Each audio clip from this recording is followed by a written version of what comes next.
Good evening, guys. Welcome to Cerebellum Academy. Today we have Gobind Rai sir, faculty of Pharmacology, and right now we have placed some quick rapid fire questions. So, sir, are you ready? Ready. Sir, my first question is, what is your dream holiday destination? So my dream holiday destination is Greece. I have been there once and it's superb.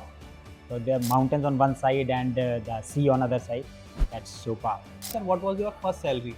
My first salary was my internship salary, that was 5,000 rupees. Okay. Your favorite food you can eat anytime. So anyone's brain. I can eat anytime. Sir, if you are not a doctor, what would you do? Had I been so talented, I would have been cricketer. Describe Cerebellum Academy in one sentence. Dream. Dream for students, dream for us. And what one piece of advice you should give to the students? Believe yourself and be honest to yourself. Keep working hard. Thank you, sir.